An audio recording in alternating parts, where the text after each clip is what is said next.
Hello friends, BSc third semester chemistry, ठीक है। जो यूनिट 6 हम लोग देख रहे हैं, कोऑर्डिनेशन केमिस्ट्री, उप सहसंयोजक रसायन, ठीक है। तो इसमें हम आज बहुत ज़्यादा इंपॉर्टेंट टॉपिक देखेंगे, उप सहसंयोजन यौगिकों का आईयूपीएसी नेमिंग, ठीक है। तो IUPAC nomenclature of coordination compound के बारे में आज हम लोग बहुत ही आसानी से आपको विद ट्रिक समझाएंगे, ठीक है। ट्रिक के साथ बहुत ही आसानी से हम लोग समझने वाले हैं। देख सकते हो ये आपका एक कोऑर्डिनेशन कंपाउंड है, इसका आप आईयूपीएसी कैसे लिख सकते हो एकदम आसानी से, तो वो हम देखने वाले हैं, ठीक है। तो भाई प्लीज वीडियो को लास्ट तक देखना है, ठीक है। तो चलो देखते हैं इसका आप, ठीक है, कोऑर्डिनेशन कंपाउंड की आईयूपीएसी, ठीक है। तो प्लीज वीडियो को लास्ट तक देखना है। तो चलो देखते हैं। कह रहा है उप सहसंयोजन यौगिकों का आईयूपीएसी नेम, ठीक है। तो आपको सबसे पहले देख लो, ये होता है आपका कोऑर्डिनेशन कंपाउंड। ये क्या है आपका? कोऑर्डिनेशन कंपाउंड है, ठीक है। क्या है? कोऑर्डिनेशन कंपाउंड है, ठीक है। कोऑर्डिनेशन कंपाउंड, ठीक है, जिसमें आपको ये भी पता होगा कि ये क्या होता है, ये क्या होता है और ये क्या होता है। नहीं पता तो भाई इसके पहले वाला वीडियो भी जाके आप देख सकते हो, और इसमें भी आपको बता दे रहे हैं। देखो ये जो आपको दिख रहा है Fe, ये आपको पता है एक धातु है। तो आप सीधा सीधा ये याद रखना कि इसका ये कौन है? केंद्रीय धातु परमाणु, ठीक है। सेंटर एटम है ये क्या है? सेंटर एटम, ठीक है। क्या है ये? Centre atom. अब इतनी बात हो गई, आपको पता चल गया ये क्या है? सेंटर एटम, मतलब केंद्रीय धातु परमाणु। और ये जो केंद्रीय धातु परमाणु से आपको ये 6 CN जुड़े दिख रहे हैं, कितने? 6 CN जो जुड़े दिख रहे हैं, इनको हम लोग कहते हैं लिगेंड। लिगेंड कहते हैं इनको। क्या कहते हैं? लिगेंड। आपको क्या बात याद रखनी है? ये जो आपका Fe था, ये क्या है यहाँ पे? केंद्रीय धातु परमाणु। ये जो CN है, ये आपका क्या है? लिगेंड। और दूसरी बात फिर क्या आती है ये जान लो। ये जो K है, आपको आपको पता है K कैसा होता है? जो पोटेशियम होता है, ये इसमें कौन सा आयन होता है? पॉजिटिव आयन होता है। तो आप ये जान लो, ये बाहर क्या है? धनायन। और ये जो जब ये बाहर धनायन, तो कोष्टक में पता है क्या होगा? क्योंकि धनायन और ऋणायन होंगे तभी वो उदासीन हो पाएगा, ठीक है। तो ये धनायन है, तो अंदर वाला ये जो कोष्टक के अंदर ये पूरा क्या होगा? ऋणायन होगा, ठीक है। ये क्या होगा? ऋणायन होगा। तो ये बात होती है, इतनी बात समझ जाओ, बहुत आसान है आईयूपीएसी, ठीक है। क्या बात देखा?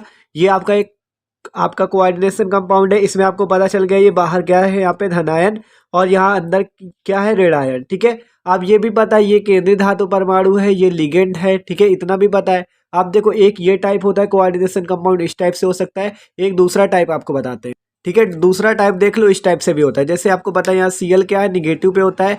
तो ये बाहर ऋणायन हो और कोष्टक के अंदर क्या हो? धनायन, ठीक है। इस टाइप का भी होता है। देखो क्या बात कह रहे हैं आपसे, उसमें क्या था? पोटेशियम बाहर था, पोटेशियम यहाँ पे लगा था ना, तो वो क्या था? पोटेशियम धनायन होता है। तो इसका मतलब कोष्टक के अंदर वाला ऋणायन है, ये आपको पता चल गया, ठीक है। ध्यान से समझो, कुछ नहीं, एकदम आसान है, ठीक है। आप जैसे यहाँ क्लोरीन दिख रहा है, क्लोरीन आपको पता है क्लोरीन में कौन सा चार्ज होता है? निगेटिव चार्ज ही तो होता है। जब निगेटिव चार्ज होता है तो आपको पता है बाहर वाला क्या है? ऋणायन, और अंदर वाला क्या होगा भैया? धनायन होगा। इतनी बात याद रखो, बहुत आसान है यूपीएससी। अब देखते हैं, आपको बताते हैं, ठीक है। तो देखो ट्रिक क्या कहती है कि जब कोष्टक के अंदर धनायन हो और बाहर ऋणायन हो, ठीक है, इस टाइप से आपका आईयूपीएसी बनेगा, ठीक है। इस टाइप का आपका एक उपसहसंयोजन यौगिक हो सकता है। और दूसरे टाइप का कौन सा हो सकता है? कि कोष्टक के अंदर ऋणायन हो और बाहर धनायन हो। आपको एग्जांपल दिखा दिए, जैसे इसमें था बाहर धनायन और कोष्टक के अंदर ऋणायन, ठीक है। तो ये वाला टाइप, ठीक है। तो अब आपको करना क्या है आईयूपीएसी लिखने के लिए? बस 2 पॉइंट याद रखने। कौन सा? पहला नंबर की सबसे पहले नाम आपको धनायन का लिखना है। क्या करना है? आईयूपीएसी लिखते समय सबसे पहले नाम आपको क्या लिखना है? धनायन का। दूसरी बात सुनो, दूसरी बात कह रहा है लिगेंड का नाम पहले, फिर केंद्रीय धातु परमाणु का नाम। पहले नाम आपको लिगेंड का लिखना है, फिर उसके बाद केंद्रीय धातु परमाणु का नाम लिखना है। और दूसरी बात एक याद रखनी है कि लिगेंड का नाम आपको संख्या सहित लिखना है। लिगेंड का नाम संख्या सहित लिखना है, ठीक है। इतनी बात पता चल गई। केवल 2 पॉइंट याद रखने हैं। सबसे पहले नाम धनायन का लिखना है, फिर ऋणायन का। और दूसरी बात, पहले नाम लिगेंड का लिखेंगे, फिर केंद्रीय धातु परमाणु का, और लिगेंड का नाम संख्या सहित लिखना है। अब आपको एग्जाम्पल से बताते हैं कैसे लिखना है, ठीक है। तो चलो देखते हैं, ठीक है। देख सकते हो यही एग्जाम्पल लिया था हमने। आप देखो इसको आप कैसे कर सकते हो। अब आपको पहले पहले ट्रिक क्या है कि आपको नाम किसका लिखना है? धनायन का। धनायन यहाँ पे क्या है? पोटेशियम। पोटेशियम धनायन है, तो इसका नाम क्या होगा? पोटेशियम। तो बस सिंपल यहाँ पे लिखना है पोटेशियम, ठीक है। सिंपल आपका नाम क्या हो गया? पोटेशियम। देखो आपसे कहा गया पहले नाम धनायन का लिखो, धनायन का लिखा, क्या नाम हो गया? पोटेशियम। अब क्या करना है? आप बात समझो। अब आपको क्या करना है? दूसरी बात कही गई, पहले नाम लिगेंड का लिखना है, फिर केंद्रीय धातु परमाणु का। लिगेंड पता है, ये लिगेंड है, ये क्या है? केंद्रीय धातु परमाणु। आप नाम किसका लिखोगे? लिगेंड का। तो पहले नाम किसका लिखना है? लिगेंड का। और वो भी कैसे? संख्या सहित। देखो बात क्या कही कि पहले लिगेंड का नाम लिखना है, फिर केंद्रीय धातु परमाणु का नाम। और लिगेंड का नाम कैसे लिखना है? संख्या सहित, उसकी संख्या को भी लिखना है आपको। देखो कैसे, तो जैसे यहाँ पे आप देख सकते हो आपने पोटेशियम मतलब धनायन लिखा। अब रेडायन की बात आती तो रेडायन कैसे लिखोगे, ये केंद्रीय धातु परमाणु, ये लिगेंड है, तो लिगेंड का नाम कैसे लिखना है, संख्या सहित। लिगेंड आपका कौन सा है, साइनाइड, तो आपको लिखना है साइनो। क्या लिखना है, साइनो। और कितने लिगेंड है आपके, 6, तो इसकी संख्या लिखनी है। अब 6 तो लिखोगे नहीं, आपको क्या लिखना है, केमिस्ट्री की भाषा में क्या लिखोगे, हेक्सा। 6 के लिए आपका क्या लगता है, हेक्सा। अगर 5 होते तो पेंटा लगता, 4 होते तो टेट्रा लगता, 3 होते तो ट्राई लगता, 2 होते तो डाई लगता। अब है क्या यहाँ पे 6, तो आपको सिंपल क्या लिखना है, हेक्सा। ठीक है, 6 सीएन थे तो हमने क्या लिखा, 6 के लिए हेक्सा, सीएन के लिखे साइनो। ठीक है, इतना समझ में आया। पोटेशियम लिखा, फिर लिगेंड का नाम 6 थे इसलिए हेक्सा साइनो, इतना समझ में आ गया। अब ये जो Fe है इसका नाम आता है, केंद्रीय धातु परमाणु का भी तो लिखोगे, तो इसका नाम क्या होगा, आपको पता है Fe क्या है, आयरन। तो आयरन नहीं लिखना है, यहाँ पे लिखना है फेरेट, इसका दूसरा नाम होता है फेरेट, तो आपको यहाँ पे लिख देना आगे फेरेट। ठीक है, तो क्या लिखा, 6 साइनाइड थे तो हेक्सा साइनो, और आगे इस केंद्रीय धातु परमाणु का नाम फेरेट। बस इतना ही तो बात कही गई थी। देखो ट्रिक नंबर 1 थी कि पहले धनायन का नाम फिर ऋणायन का नाम, तो हमने धनायन का नाम लिखा, जैसे अभी आपको बताया पोटेशियम, सीधा सीधा पोटेशियम लिख दिया। यही कहा गया था सबसे पहले नाम धनायन का लिखा जाता है।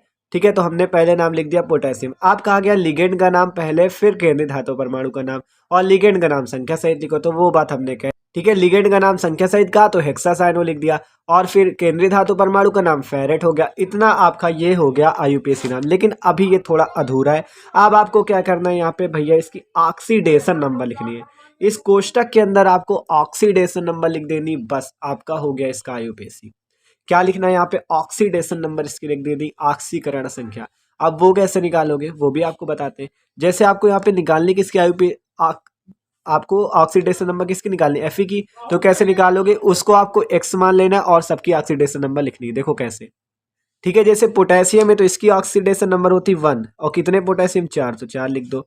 फिर Fe यहाँ पे प्लस लगाओ, फिर Fe निकालनी तो Fe को मान लिया x, फिर प्लस लगाया। फिर Cn की कितनी होती, -1, तो -1 × 6 = लिख देना है 0। बस इतना करना है। क्या किया आपने, 1 आपकी पोटेशियम की होती है, 4 पोटेशियम तो 1 × 4, प्लस Fe की निकालनी तो Fe की जगह क्या लिख दिया, x लिख दिया, क्योंकि x का मान हम निकाल लेंगे तो Fe की निकल आएगी। Cn का कितना होता है, -1, तो -1 लिख दिया × 6 = 0, तो 1 × 4 + x प्लस -1 × 6 = 0। आप देखो क्या करते हैं, आप देखो 4 + x - 6 = 0, x की वैल्यू निकाल लोगे तो कितनी आएगी, +2। ठीक है, यहाँ से x की वैल्यू निकालोगे तो +2 आ जाएगी। अब इस +2 को आपको डायरेक्ट नहीं लिखना है यहाँ 2, आपको इसको रोमन अंकों में लिखना है, ऐसे सेकेंड, ऐसे, बस ऐसे लिख दो, बस आपका हो गया आईयूपीएसी। पर अब आपका आईयूपीएसी कंप्लीट होता है। कैसे लिखा हमने, देख सकते हो, आपका पहले ऑक्सीडेशन नंबर निकालना, आप देख सकते हो, आपको चैनल पे वीडियो भी मिल जाएगा, ऑक्सीडेशन नंबर आपको पूरा अच्छे से निकालना। ठीक है, तो देख सकते हो अभी आपको सिंपल बता दिया ऐसे, तो 2 आई तो इसलिए सेकेंड, अगर यहीं पे 3 आ जाती तो आप थर्ड लिख देते, 4 आ जाती तो फोर्थ लिख देते। ठीक है, तो मतलब रोमन अंकों में लिखना है बस। ठीक है, तो देखो कैसे नाम लिखा, पहले नाम धनायन का पोटेशियम, फिर आपका लिगेंड का नाम, मतलब धनायन के बाद ऋणायन का लिखोगे, कोष्टक पे ऋणायन है तो कोष्टक वाले का नाम पहले किसका लिखना है, पहले आपको लिगेंड का, तो हेक्सा साइनो, फिर क्या हो गया, फेरेट, फिर आपको इसकी ऑक्सीडेशन नंबर लिख देनी सेकंड। बस इतना सा, एकदम आसान है। ठीक है, एकदम आपको आसानी से समझाने की कोशिश कर रहे हैं। तो ये आपने पहला लिख लिया आईयूपीएसी। अब दूसरा आपको एग्जाम्पल बताते हैं। ठीक है, ठीक है, जैसे आप आपका अगला एग्जाम्पल है K3FeCN5CO। ठीक है, ये भी आपका उसी टाइप का, आपको उस टाइप का इसे बता रहे हैं, अभी इसको भी बताएंगे दूसरे टाइप का, पहले इस टाइप को देख लो। तो जैसे आपका बाहर क्या है, धनायन, पोटेशियम क्या है, धनायन, तो कोष्टक वाला क्या हो गया, ऋणायन। तो अब आपको पहले ट्रिक क्या कहती है कि पहले नाम धनायन का लिखना है, तो हमने यहाँ पे धनायन का नाम लिख दिया पोटेशियम। ठीक है, सिंपल पोटेशियम लिख दिया। और एक बात और याद रखो, ये जो बाहर है इसको आपको संख्या सहित नहीं लिखना। जैसे 3 लिखा है ना, आपके मन में आ रहा होगा, जैसे इसको 5 के लिए पेंटा लिखा तो इसको ट्राई नहीं लिख सकते। केवल लिगेंड के लिए कहा गया कि आपको उसको संख्या सहित लिखना है, इसको नहीं कहा गया कि संख्या सहित लिखो। ठीक है, तो देखो पोटेशियम, फिर आपको क्या लिखना है, फिर लिगेंड का नाम लिखना है। यहाँ पे ये भी लिगेंड है और ये भी लिगेंड है। केवल केंद्रीय धातु परमाणु एक होगा, लिगेंड चाहे जितने हो। ठीक है, केंद्रीय धातु परमाणु एक है, लिगेंड चाहे जितने हो, तो ये दोनों लिगेंड है। अब आपको लिखना है क्या है, अल्फाबेट से नाम, जैसे इसका कार्बोनिल समूह है ये CO, और ये साइनो। ठीक है, तो आपको लिखना है, देखो अब हमने लिखा पोटेशियम कार्बोनिल, ये क्या है, लिगेंड का नाम लिखा।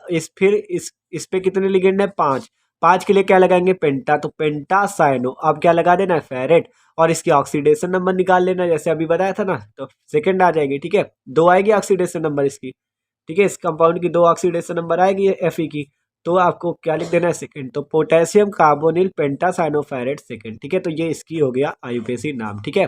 तो देख सकते हो आसान एकदम। अब इसका दूसरे नंबर टाइप, ये जो आपको देख रहे हैं ये दूसरे नंबर टाइप के इसके, ठीक है। जैसे आपका बताया था कि ठीक है कि कोष्टक पे ऋणायन हो और बाहर धनायन हो, ठीक है, तब क्या होगा।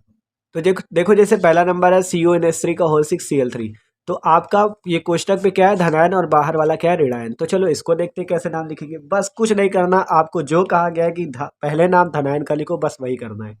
तो इसमें धनायन कौन है, इस कोष्टक के अंदर वाला, ठीक है। ये कोष्टक के अंदर वाला आपका धनायन, तो आपको नाम पहले इसी का लिखना है।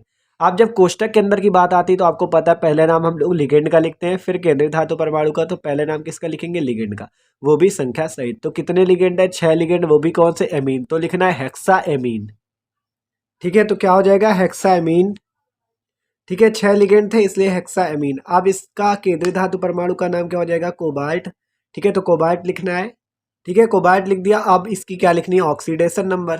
तो इसकी ऑक्सीडेशन नंबर आपको यहाँ पे लिखनी है। और फिर क्या लिखना है, इसका नाम क्या, बाहर वाले का, ऋणायन का।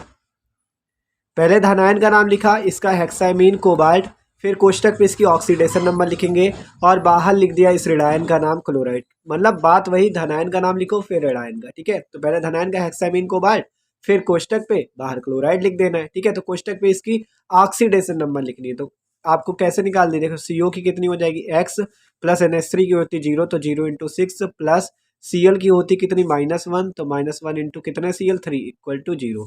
तो कितनी हो जाएगी, आपको यहाँ सॉल्व करना है, x इक्वल टू प्लस का 3। तो यहाँ पे थर्ड लिख लेना है, कोबाल्ट थर्ड क्लोराइड, ठीक है। इसकी ऑक्सीडेशन नंबर कितनी आ जाएगी, हेक्सामीन कोबाल्ट थर्ड क्लोराइड, ठीक है। हेक्सामीन कोबाल्ट थर्ड क्लोराइड, ये इसका हो गया आईयूपीएसी नाम, ठीक है। अब इसी प्रकार से इसका देखो आपको लिखते हैं। अब देखो आपको इस पर थोड़ा कन्फ्यूजन हो रहा होगा कि यहाँ पे धनायन और ऋणायन दोनों चीज होती थी, और यहाँ पे केवल ये पॉजिटिव लगा है। तो मतलब आपको उससे कोई लेना देना नहीं, पहले नाम धनायन का लिखना है बस।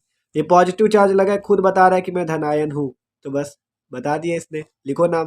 पहले नाम धनायन का लिखना है, लिखो। कैसे लिखोगे, देखो। अब आपको करना क्या है, पहले नाम लिगेंड का लिखना है। लिगेंड कौन, ये दोनों। तो पहले किसका नाम लिखोगे, इसका कि इसका, पहले नाम लिखोगे इसका। क्यों, क्योंकि आपको अल्फाबेट से लिखना है, एमीन और क्लोरो, ठीक है। तो यहाँ पे क्या लिखोगे, टेट्रा, 4 लगे ना, तो टेट्रा अमीन। और फिर कितने क्लोरो, 2, तो डाई क्लोरो, ठीक है, टेट्रामीन डाई क्लोरो। और फिर क्या लिखना है, इस CO को, CO का नाम क्या हो जाएगा, पता है ना कौन है ये, कोबाल्ट। तो कोबाल्ट लिख देना है। अब क्या लिखना है, इसकी oxidation number.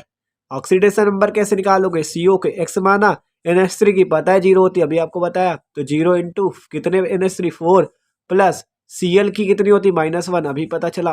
-1 into 2 equal to 0। ये देखो -1 थी ना, 0 नहीं होगी। अब एक चीज याद रखो, जब यहाँ पे ऊपर प्लस या माइनस लगाओ तो आपको यहाँ पे जैसे एक प्लस लगा है तो +1 हो गया, यहाँ पे लिखना है, इक्वल टू 0 नहीं लिखना। अगर यहाँ +3 लगा होता है इसके ऊपर, यहाँ पे ऊपर +3 लगा होता तो इधर +3 लिखते, अगर यहाँ -3 लगा होता तो यहाँ -3 लिखते। अब इसलिए केवल एक प्लस लगा है तो +1 लिख दिया, ठीक है। इतनी बात याद रखना, इसको न भूलना, ठीक है। x plus 0 into 4 0 -2 equal to 1। अब x की वैल्यू निकालो, x इक्वल टू 3। अब आपको सिंपल यहाँ लिख देना है थर्ड, बस खत्म हो गया यूपीएससी। या आप एक चीज और लिख सकते हो इसमें, क्या, आयन, क्योंकि पॉजिटिव आयन लगा था ना, तो यहाँ पे आयन भी लिख लो। तो इसका नाम क्या हो जाएगा, tetrammine dichloro cobalt third ion, ठीक है। तो ये हो गया इसका आईयूपीएसी नाम, tetrammine dichloro cobalt third ion, ठीक है। तो देख सकते हो एकदम आसान इसका आईयूपीएसी नाम निकालना, ठीक है। आपको केवल इन दोनों ट्रिक को याद करना है कि सबसे पहले नाम धनायन का लिखा जाता है, और फिर लिगेंड का नाम पहले संख्या सहित, फिर केंद्रीय धातु परमाणु का नाम, ठीक है भाई। इतनी बात याद रखो, आसानी से आप आईयूपीएसी निकाल सकते हो। तो भाई वीडियो अच्छा लगा हो तो प्लीज लाइक भी कर देना। Okay, thanks for watching this video.